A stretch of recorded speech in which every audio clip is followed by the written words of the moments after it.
The British Army called it the Devil's Garden, a vast stretch of Sahara desert peppered with mines and booby traps.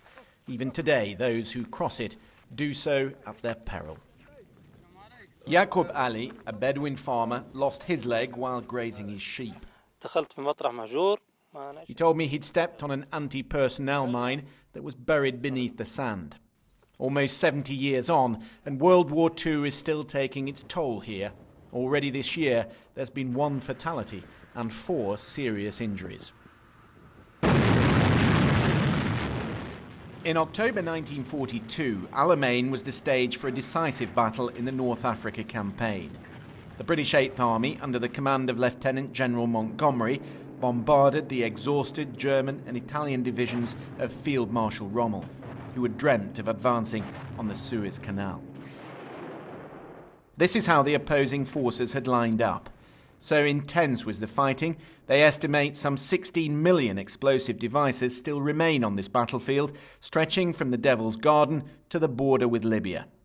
Since then, the mines and munitions have shifted in the sands. There are no accurate maps available.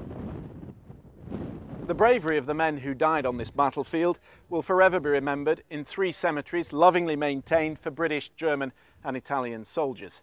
But it's those who are still being injured today by unexploded munitions who are the forgotten victims of this war. No proper record has been kept of how many Bedouin have been maimed or killed since 1942, but the number is likely to stretch into the thousands. Today, rusting munitions are scattered across some 2,500 square kilometres of desert and will often surface in fields where children play. 11-year-old Marwa was a keen footballer until the day she kicked what she thought was a tin can, a rusted detonator that blew her foot off. "I'm sad," she said. "I can't play with the other children anymore." You must feel very angry about what has happened. Of course, said her father. It's destroyed our lives. It's the British who must be held responsible, he added. It was their battle.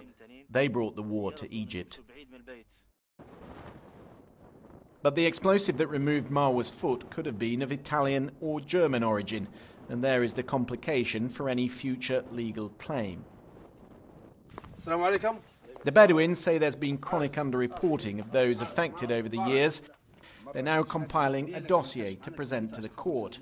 Ahmed, an expert on mine clearance, is building a case, door to door, while at the same time raising awareness. The World War II, it's not finished yet.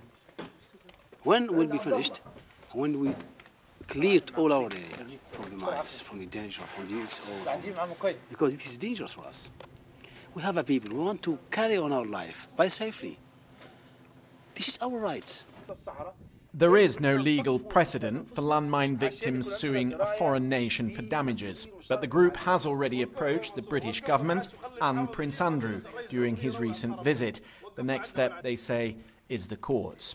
In response, the British government gave us this statement. The UK contributes around $15 million a year globally to this problem. Support is directed at countries which are signatories to the Ottawa Convention on Mine Clearance. And that convention, it says, puts in place a framework to support victims. So far, Egypt has refused to sign up. For the Allies, Alamein was the victory that turned the tide of war. But the lasting legacy for the Bedouin is cruel and never-ending. And from one generation to the next, their battle goes on. Christian Fraser, BBC News, Alamein.